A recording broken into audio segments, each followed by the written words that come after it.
नमस्कार विद्यार्थियों, स्वागत है आप सभी का एग्जाम्स बढ़ के ऑनलाइन प्लेटफॉर्म पर। विद्यार्थियों, अंतिम कक्षा के अंदर हमने कक्षा 10 में गणित विषय के अंदर 6.1 एक्सरसाइज 6.1 को कंप्लीट कर लिया था। उसके अंदर हमने पढ़ा था त्रिभुजों के बारे में। त्रिभुजों की सामान्य जानकारी हमने प्राप्त कर ली थी। त्रिभुजों के बारे में हमने एक और चीज देखी थी, वहां पर जो सबसे इंपॉर्टेंट थी वो है समरूपता। क्या है? समरूपता। और इसके अंदर हमने दो बातें मुख्य रूप से पढ़ी। वो दो बातें कौन कौन सी थी? समरूप त्रिभुज किसे कहते हैं? पहली कंडीशन, यदि किन्हीं त्रिभुजों के संगत कोण समान हो। क्या हो? संगत कोण। संगत कोण क्या हो भाई? समान हो। और दूसरी बात क्या थी कि उनकी संगत भुजाओं का अनुपात क्या हो? एक समान हो। यानी संगत भुजाओं का अनुपात, संगत भुजाओं का अनुपात क्या हो भाई? ये भी समान हो। अगर किन्हीं दो त्रिभुजों में या दो आकृतियों में क्या हो? संगत कोण समान हो, संगत कोणों का मान एक जैसा हो और उनकी संगत भुजाओं का अनुपात भी समान हो, तो वे आकृतियां या वे त्रिभुज हम क्या कह देंगे? समरूप कह देंगे। आज की प्रश्नमाला के अंदर हम आगे बढ़ेंगे इससे, और आगे बढ़कर हम चलने वाले हैं 6.2 के अंदर, जिसमें देखो सबसे पहली बात क्या आती है उसके बारे में हम चर्चा करते हैं। सबसे पहली बात आ जाती है इसके अंदर, एक प्रमेय दी हुई है आप। उस प्रमेय का नाम है मित्रों, क्या नाम है? हेल्स प्रमेय। और ये प्रमेय बहुत ही इंपॉर्टेंट प्रमेय है, परीक्षा के अंदर भी ये पूछी जाती है और इसी प्रश्नमाला के अंदर इसका प्रूफ भी हमसे पूछा गया है, उसको हम आगे चर्चा करेंगे। सबसे पहले बात करें हम किसकी, कि थेल्स प्रमेय होती क्या है। देखो पढ़ेंगे, यदि किसी त्रिभुज की एक भुजा के समांतर, यदि किसी त्रिभुज की एक भुजा के समांतर अन्य दो भुजाओं को भिन्न भिन्न बिंदुओं पर प्रतिच्छेद करने के लिए एक रेखा खींची जाए, तो ये अन्य दो भुजाएं एक ही अनुपात में विभाजित हो जाती है। देखो क्या कहा है, अगर हम इसकी बात करें, क्या कह रहा है ये, तो देखो मैं पहले एक त्रिभुज बना लेता हूँ। क्या बना लेता हूँ? एक त्रिभुज बना लेता हूँ। इस त्रिभुज के लिए ये हो गया आपका एक त्रिभुज हो गया, ठीक है। अब ये प्रमेय क्या कहती है? प्रमेय कहती है कि यदि किसी त्रिभुज की एक भुजा के समानांतर, या मैंने ले लिया इस त्रिभुज का, पहले मैं नाम दे दूं ए बी और सी त्रिभुज हो गया। मैं बीसी भुजा के समानांतर एक भुजा खींचता हूं। मान लो मैंने कोई भुजा खींची, एक भुजा ले ली, डी ई हो गई। क्या हो गई? डी ई हो गई। ये जो डी ई है वो बीसी के क्या है? समांतर है। जैसा कि थेल्स प्रमेय कह रही है। क्या कह रही है? कि यदि किसी त्रिभुज की एक भुजा के समांतर अन्य दो भुजाओं को भिन्न भिन्न बिंदुओं पर प्रतिच्छेद करने के लिए एक रेखा खींची जाए, तो ये दो अन्य भुजाओं को एक ही अनुपात में विभाजित करती है। यानी मैं किसी त्रिभुज की एक भुजा के समांतर कोई दूसरी भुजा खींचूं जो अन्य दो भुजाओं को भिन्न भिन्न बिंदुओं डी और ई एफ पर क्या करती हो? प्रतिच्छेद करती हो, तो यह रेखा अन्य दो भुजाओं को समान अनुपात में क्या कर देती है? विभाजित कर देती है। इसका मतलब एडी और डीबी का जो अनुपात होगा वही एई और ईसी का अनुपात होगा। यानी हम इसे लिख सकते हैं एडी अपॉन, क्या लिखेंगे? डीबी बराबर किसके होगा? ये ए ई अपॉन ई सी किसके बराबर होगा? ए ई अपॉन ई सी के बराबर होगा। यही थेल्स प्रमेय का कथन है, ठीक है। इसका जस्ट अपोजिट भी सत्य होता है। कैसे? कि यदि किसी त्रिभुज की दो भुजाओं का अनुपात है ना, टुकड़ों में जो बटी है उनका अनुपात, संगत अनुपात बराबर हो, तो ये दोनों भुजाएं क्या होंगी भाई? समानांतर होगी। और इसी को आपके प्रमेय कौन सी 6.2 के रूप में दिया गया है। यह थेल्स प्रमेय का विपरीत है। क्या कहता है? कि यदि एक रेखा किसी त्रिभुज की दो भुजाओं को एक ही अनुपात में विभाजित करें तो वह तीसरी भुजा के समान होती है। वापस से हम एक त्रिभुज लेते हैं। देखो ये हो गया आपका त्रिभुज, ठीक है। ये आपके पास एक त्रिभुज है और इस त्रिभुज में क्या कह रहा है कि प्रमेय, कि यदि एक रेखा किसी त्रिभुज की दो भुजाओं को एक ही अनुपात में विभाजित करे। मान लो कोई रेखा ले ली मैंने, ये एक रेखा ले ली और ये त्रिभुज वापस से क्या ले लेते हैं अपन? ए बी और सी, और एक रेखा ले ली डीई। ये जो डीई रेखा है ये त्रिभुज की इन दोनों भुजाओं को एक ही अनुपात में विभाजित करती है, यानी क्या लिखेंगे हम, एडी अपॉन डीबी बराबर क्या हो जाएगा, ए ई अपॉन क्या लिखेंगे, ई सी लिखेंगे। अगर ये ऐसा करती हैं तो फिर ये जो थेल्स प्रमेय का विलोम है ये क्या कहता है कि जो डी ई भुजा है ना, ये इसकी तीसरी भुजा बीसी के क्या होगी, समांतर होगी। आगे बात समझ, थेल्स प्रमेय क्या कहती है कि ये भुजा समांतर है तो ये अनुपात होगा, और इसका विलोम क्या कहता है कि ये अनुपात समान है तो फिर ये दोनों भुजाएं क्या होंगी, समांतर होंगी। आप दोनों प्रकार से इस प्रमेय का उपयोग कर सकते हैं। प्रश्नों के अंदर हम इस एक्सरसाइज के अंदर इन्हीं दो प्रमेय के आधार पर सारे प्रश्नों को हल करेंगे। देखो कैसे हल करेंगे। पहले प्रश्न की मैं बात करूं तो प्रश्न संख्या 1 जो आपके पास है वो क्या कहता है कि आकृति 1 में ये जो आकृति दे रखी है इसके अंदर आपको डीई समांतर है बीसी के। देखो डीई समांतर है किसके, बीसी के। ये जो डीई भुजा है, ये जो डीई भुजा आपको दे रखी है ये बीसी के समांतर है। इसका मतलब यहाँ पर थेल्स प्रमेय लगेगी ही नहीं लगेगी। ये दोनों भुजाएं समांतर हैं तो फिर शेष दो जो भुजाएं हैं ये इनके जिस अनुपात में बटी है वो अनुपात क्या होगा, एक समान होगा। तो मैं यहाँ क्या लिख सकता हूं कि एडी, क्या लिखेंगे भाई, क्या लिखेंगे, एडी अपॉन डीबी बराबर होगा किसके, ए ई अपॉन ईसी के, ए ई अपॉन ईसी के बराबर होगा थेल्स प्रमेय के अनुसार। किसके अनुसार, थेल्स प्रमेय। ये लिख लो थेल्स प्रमेय। इससे हम ऐसा लिख सकते हैं।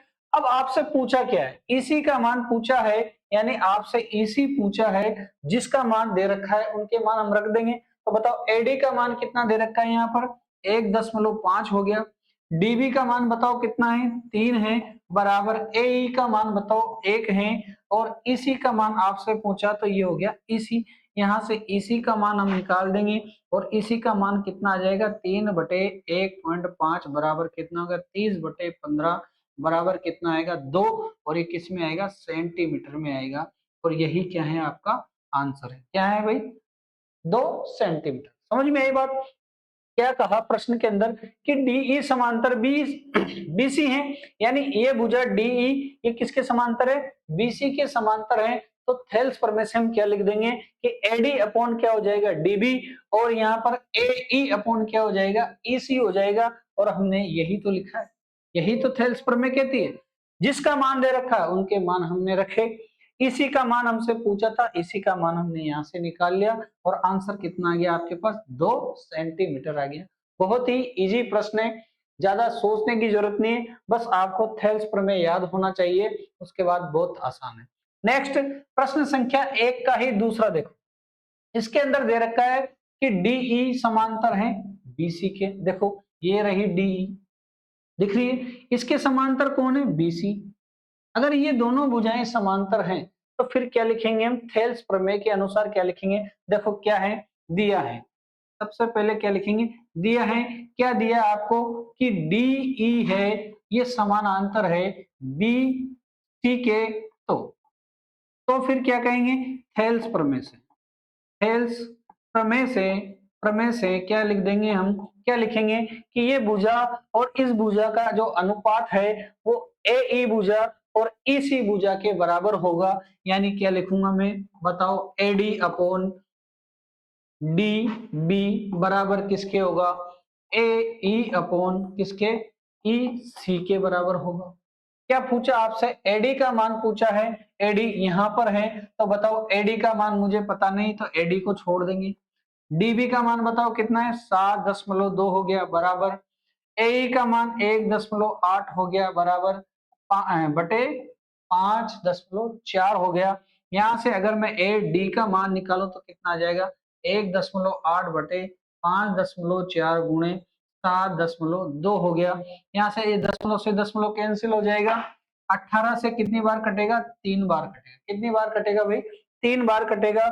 और एडी का मान आ जाएगा आपके पास, एडी बराबर हो जाएगा 3 का भाग इसमें देंगे तो बताओ 3 दुआ 6, फिर कितना बच गया 1 और कितना हो गया 12, तो 4 तिया 12 हो जाएंगे। और यहाँ एक दस संख्या के बाद दशमलव है तो एक संख्या के बाद दशमलव हम लगा देंगे। आगे बात समझ में, ये क्या हो गया आपका आंसर हो गया और ये किस में आएगा सेंटीमीटर में आएगा। एडी का मान कितना आ गया, ये जो एडी है आपके पास ये आ जाएगी 2.4 सेंटीमीटर। ठीक है, करेक्ट है। नेक्स्ट देखो, नेक्स्ट हम आगे बढ़े तो प्रश्न संख्या 2 आ जाता है आपके, क्या आ जाता है प्रश्न संख्या 2 आ जाता है। और प्रश्न संख्या 2 क्या कहता है, देखो कि किसी त्रिभुज पी क्यू आर की भुजाओं पी क्यू और पी आर पर क्रमशः बिंदु ई और एफ है। ये एक त्रिभुज है पी क्यू आर है, इसकी दो भुजाएं पी क्यू और पी आर पर क्रमशः बिंदु ई है और कौन है बिंदु एफ है। ठीक है, आगे बढ़े तो निम्नलिखित में से प्रत्येक स्थिति के लिए बताइए कि क्या ई एफ जो है वो क्यू आर के समानांतर है। अब बताओ ये दोनों समानांतर कब होंगे, जब ये दोनों भुजाएं जिस अनुपात में बटी है वो अनुपात क्या होगा बराबर होगा। यानी P E upon E Q का मान अगर P F upon P R के बराबर हो जाए तो फिर हम क्या कह देंगे ई एफ किसके समानांतर है क्यू आर के समानांतर है। तो हम यहाँ पर यही निकालेंगे क्या कि P E upon E Q बराबर क्या हो जाए भाई P F upon F R हो जाए। और इन चारों के मान आपको दे रखे, मान रखकर हम हल करेंगे। यदि बराबर आते हैं तो फिर ये दोनों रेखाएं क्या हो जाएगी समानांतर है, नहीं तो फिर नहीं होगी। देखो पीई का मान देखो, पीई बराबर है 3.9, ये हो गया आपके 3.9। ई क्यू बताओ कहां पर है, ई क्यू है 3, कितना है 3 हो गया बराबर। देखो पी एफ का मान है 3.6, 3.6 3.6 हो गया। और एफ आर का मान बताओ, एफ आर हो गया कितना 2.4 हो गया। हल करें इसको तो देखो ये कितनी बार कट गया 13 तिया 39 यानी 1.3 आ गया और बराबर ये कितनी बार कट गया, इस दशमलव से दशमलव हट जाएगा और ये कट गया 12 से कितनी बार 2 बार और 12 से 3 बार यानी 3/2 यानी 1.5 आ गया और ये बराबर नहीं है। इसका मतलब ई एफ समानांतर नहीं होगी किसके क्यू आर के। आपका आंसर क्या होगा कि जो ई एफ है वो ई एफ समांतर नहीं है किसके भाई क्यू आर के, और यही क्या है आपका आंसर हो जाएगा। ठीक है, आगे बढ़े और अगला प्रश्न देखें हम तो इसका जो सेकंड प्रश्न है वो क्या कहता है, वापस से वही प्रश्न है लेकिन भुजाओं की क्या माप इस बार बदल दिए। तो आप वापस से क्या लिखेंगे, वही लिखने वाले हैं पीई, क्या लिखेंगे भाई पीई अपॉन क्या होना चाहिए ई क्यू होना चाहिए बराबर पी एफ के अपॉन एफ आर के। अगर ये अनुपात बराबर आ जाता है तो फिर ये दोनों भुजाएं क्या हो जाएंगी समांतर हो जाएंगी। मान रखें आप देखो पीई का मान हो गया 4, ई क्यू का मान कितना हो गया, ई क्यू हो गया 4.5 हो गया, कितना हो गया 4.5।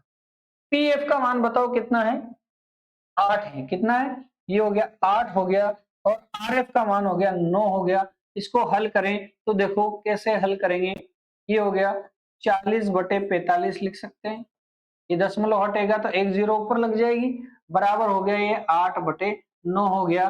5 से काटेंगे इसको 8 पंजे 40 और 5 से काटेंगे 9 बार यानी 8/9 बराबर 8/9 हो गया।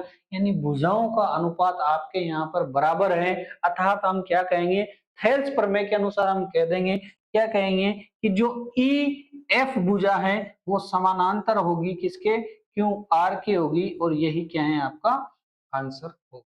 करेक्ट है।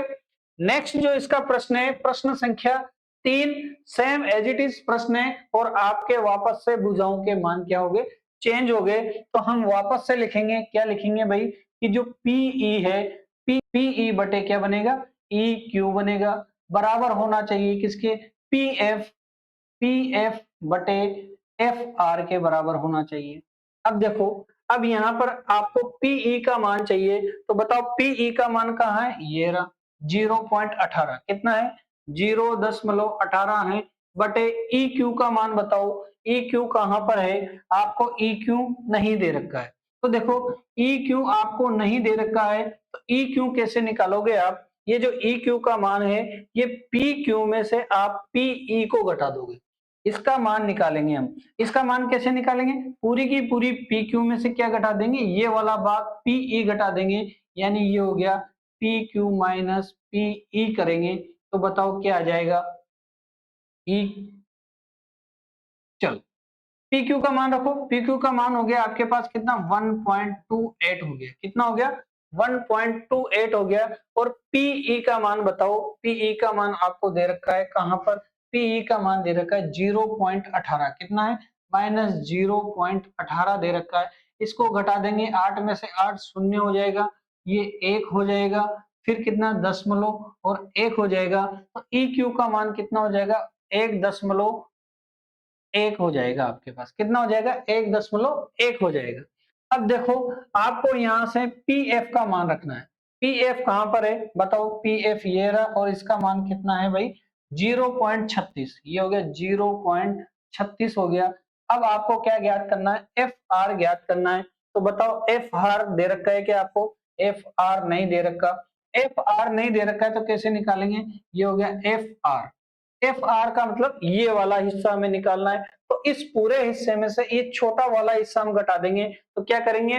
P R minus P F. क्या करने वाले हैं? P R minus P F. P R minus P F हम कर देंगे। बताओ पी आर का मान बताओ। पी आर का मान अभी हमने लिखा क्या? ये रहा पी आर कहां पर है? ये पी आर कितना है? 2.56। 2.56 है। माइनस पी एफ का मान बताओ कहां पर है? पी एफ का मान 0.36 हो गया।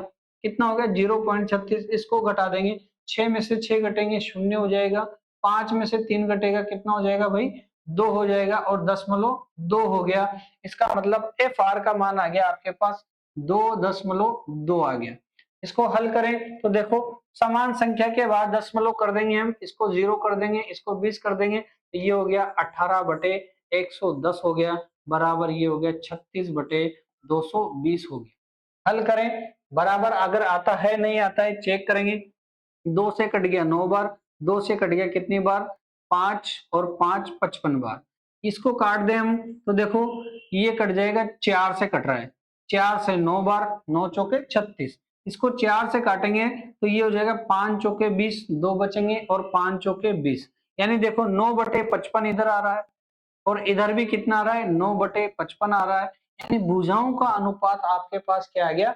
एक समान आ गया। तो फिर हम कह देंगे कि ये जो रेखा है वो किसके समानांतर है? कि भाई जो ई और एफ है ये समानांतर है किसके? क्यू आर के समानांतर है। यही क्या होगा? आपका आंसर होगा। नेक्स्ट प्रश्न देखो, प्रश्न संख्या 3। प्रश्न संख्या 3 क्या कहता है? कि आकृति में एल एम समानांतर है सीबी के, यानी एम एल ये वाली, ये समानांतर है किसके? सीबी या बीसी के समानांतर है, और एल एन ये वाली भुजा सी डी के समानांतर है। तो ज्ञात कीजिए A M upon M B और A N upon A D, A N upon A D. तो देखो यहाँ थोड़ा सा मिस्टेक है, A M upon A B होगा। ये क्या होगा? ये ए बी होगा। A M upon A B बराबर होना चाहिए A N upon A D के होना चाहिए। तो देखो अब हम थेल्स प्रमेय का उपयोग करेंगे। पहली कंडीशन में लेता हूं, यहाँ पर पहली कंडीशन हमने ली, एल एम समानांतर है किसके? सी बी के। ये दोनों भुजाएं समानांतर है, इसका मतलब इस त्रिभुज के अंदर इस भुजा का अनुपात इससे और इस भुजा का अनुपात इससे निकालेंगे तो एक समान आना चाहिए। यानी ए एम अपॉन क्या कर दूं मैं? M B.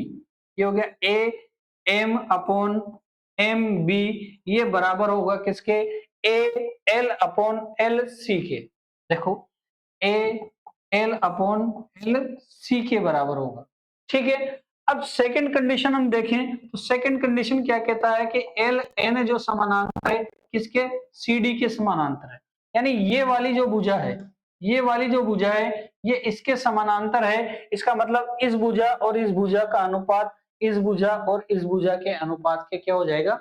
बराबर हो जाएगा। यानी यहाँ पर मैं लिख सकता हूँ क्या? ए एन अपॉन क्या हो जाएगा? एन डी हो जाएगा, बराबर ए एल अपॉन क्या हो जाएगा भाई, एल सी हो जाएगा।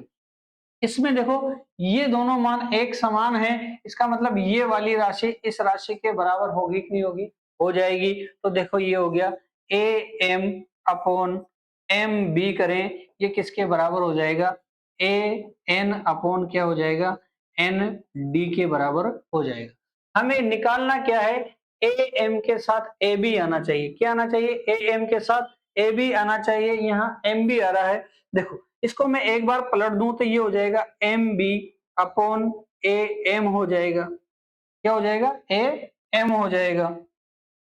तो इधर पलटा तो इधर का भी पलट देंगे, ये एन डी अपॉन क्या हो जाएगा, ए एन हो जाएगा। अब मैं क्या करता हूं, इसमें भी एक जोड़ दूं और इसमें भी क्या कर दूं, मैं प्लस का एक जोड़ दूं। उससे क्या होगा, देखो इसका अगर एलसीएम लेंगे हम, इसका अगर हम एलसीएम लेते हैं तो ये क्या हो जाएगा, A M plus M B. क्या हो जाएगा, A M plus M B upon क्या हो जाएगा, ए एम हो जाएगा। देखो A M plus M B upon A M हो जाएगा। इसमें क्या होगा बताओ, बराबर में देखो ए एन डी होगा, पहले तो एन डी प्लस क्या करेंगे, एक इसमें जोड़ देंगे, कैसे एलसीएम लेंगे, एक बटे एक करके, तो ये हो जाएगा ए एन। क्या हो जाएगा, ए एन और अपॉन में क्या आ जाएगा भाई, ए एन आ जाएगा। अब देखो चित्र से ए एम और एम बी को जोड़ो, ए एम और एम बी को जोड़ो तो इसकी जगह क्या आ जाएगी, पूरी की पूरी ए बी आ जाएगी और अपॉन ए एम हो जाएगा, बराबर एन डी में ए एन जोड़ो, एन डी में ए एन जोड़ो तो क्या हो गया, ए डी हो गया पूरा का पूरा, यानी ये हो गया A D upon A N हो गया। अब इसका क्या करें, वापस से उल्टा कर दो तो क्या हो जाएगा, ये A M upon A B बराबर ए एन अपॉन क्या हो गया भाई, ए डी हो गया। और यही तो आपको ज्ञात करना था। देखो A M upon A B हो गया और ए एन अपॉन क्या हो गया, ए डी हो गया। यही क्या है, आपका आंसर है, करेक्ट है। नेक्स्ट प्रश्न की ओर चलें। देखो प्रश्न संख्या 4 आता है आपके सामने और प्रश्न संख्या 4 क्या कहता है, देखो कि आकृति डीई समानांतर है एसी के। ये जो डीई है ये वाली, ये समानांतर है किसके, एसी के। आ रही बात समझ में, ये समानांतर है तो फिर हम क्या कर देंगे, देखो यहीं से शुरू कर देते हैं। पहली कंडीशन है आपके पास कि डीई समानांतर है एसी के। अगर दोनों भुजाएं समानांतर है तो थेल्स प्रमेय से इन भुजाओं का अनुपात क्या होगा, बराबर होगा, यानी बीडी का अनुपात डीए से। ये हो गया बीडी का अनुपात किससे, डीए से। ये बराबर होगा किससे, किससे, बीई का अनुपात ई सी से। किससे होगा भाई, बीई का अनुपात किससे हो जाएगा, ई सी से हो जाएगा। चले अब सेकंड कंडीशन क्या दी है, ये वाली डीएफ है ना, कौन सी दी है भाई, डीएफ। तो देखो डीएफ कहां पर है, यहाँ पर ये हो गए आपकी डीएफ और ये समानांतर हो जाएगी किसके, ए ई के। तो अब बी डी का अनुपात डी ए से किसके बराबर होगा, बी एफ अनुपात एफ ई के बराबर हो जाएगा। तो देखो इस बार क्या हो गया, इस बार हो गया बी डी का अनुपात डी ए और ये दोनों का अनुपात किसके बराबर होगा, बी एफ का अनुपात एफ ई के, बी एफ का अनुपात एफ ई के हो जाएगा। तो देखो अब यहां से ये दोनों राशियां आपको एकदम समान दिखाई दे रही होगी, दिखाई दे रही कि नहीं दिखाई दे रही।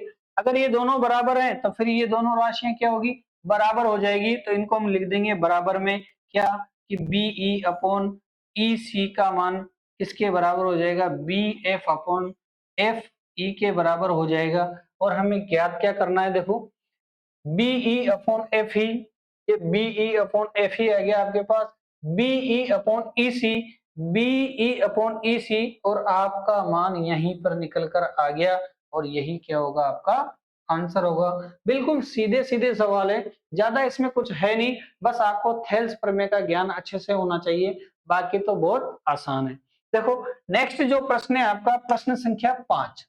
देखो प्रश्न संख्या 5 क्या कहता है कि आकृति में डीई समानांतर है ओ क्यू के। तो देखो डीई कहां पर, ये वाली राशि, ओ क्यू कहां पर है, ये वाली रेखा, यानी त्रिभुज बन गया आपके पास। ये कौन सा बन गया, पी ओ क्यू त्रिभुज बन गया और उसके अंदर डी ई समानांतर है, ओ क्यू है, तो थेल्स प्रमेय क्या कहेगी कि इस भुजा का अनुपात इसके साथ मतलब पीई अपॉन ई क्यू, क्या लिख देंगे हम, पीई अपॉन क्या होना चाहिए, ई क्यू, ये किसके बराबर होगा भाई, ये पीडी अपॉन डी ओ के बराबर होगा, पी डी अपॉन किसके, डी ओ के बराबर होगा। ऐसा क्यों हो रहा है, क्योंकि यहाँ पर डी ई समानांतर किसके हैं, ओ क्यू के हैं।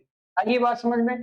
नेक्स्ट अगर हम बात करें तो नेक्स्ट क्या है, नेक्स्ट वाला जो दे रखा है आपको, ये दे रखा है, देखो डी एफ समानांतर ओ आर, ये हो गया डी एफ समानांतर ओ आर। देखो डी एफ कहां पर है, ये रहा डी एफ, ओ आर कहां पर है, ये रहा ओ आर। अगर ये दोनों समानांतर हैं तो इस बार त्रिभुज बन गया आपके ये वाला कौन सा, पी ओ आर। और इसमें क्या होगा, पी डी का अनुपात डी ओ से जो होगा वही अनुपात पी एफ का अनुपात बटे एफ आर का अनुपात होगा। यानी हम लिखे यहाँ पर क्या लिख देंगे कि P D upon D O बराबर होगा किसके, P F, P F upon किसके बराबर होगा, एफ आर के, किसके बराबर हो जाएगा, एफ आर के बराबर हो जाएगा।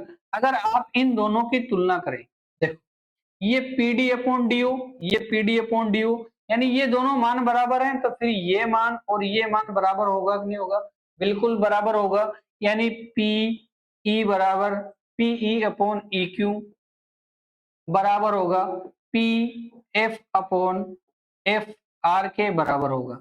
अब आपको इस मान को अच्छे से ध्यान से रीड करना होगा, तभी जाकर आप इस प्रश्न का उत्तर दे पाएंगे। देखो पहली बात आती है पीई अपॉन ई क्यू। देखो पीई कहां पर है, ये रहा पीई अपॉन ई क्यू, यानी ये रहा पीई अपॉन ई क्यू, यानी ये वाली रेखा पीई अपॉन ई क्यू। फिर क्या कहता है, P F upon F R, P F upon F R, यानी ये इस पूरे बड़े त्रिभुज की बात कर रहा है। कौन से त्रिभुज की बात कर रहा है, पूरे बड़े त्रिभुज की बात कर रहा है, जिसमें पीई अपॉन ई क्यू है और P F upon F R है, यानी कि इनमें संगत भुजाओं का जो अनुपात है वो बराबर है। तो थेल्स प्रमेय क्या कहती है, इसका विपरीत, थेल्स प्रमेय का विपरीत क्या कहता है कि ये वाली जो भुजा है वो इस भुजा के क्या हो जाएगी भाई, समानांतर हो जाएगी। यानी अर्थात हम क्या कहेंगे, अर्थात हम कहेंगे कि ई एफ जो है क्या है, ई एफ ये किसके समानांतर है, क्यू आर के समानांतर है। किसके समानांतर है, क्यू आर के समानांतर है। और यही तो आपको ज्ञात करना था, यानी आपका ये करेक्ट आंसर हो जाएगा। ठीक है साथियों, इसके बाद हम जो अगले 5 प्रश्न है, 6 से 10 तक के जो प्रश्न है उसको हम नेक्स्ट कक्षा के अंदर करेंगे। तब तक आप इन प्रश्नों की अच्छे से प्रैक्टिस करिए। अगर कोई चीज समझ में नहीं आती है तो आप कमेंट करके जरूर बताएं, ताकि नेक्स्ट जो आने वाली कक्षा है उसके अंदर उसको हम अच्छे से तैयार करके आपको वापस से बताएंगे। तब तक के लिए धन्यवाद।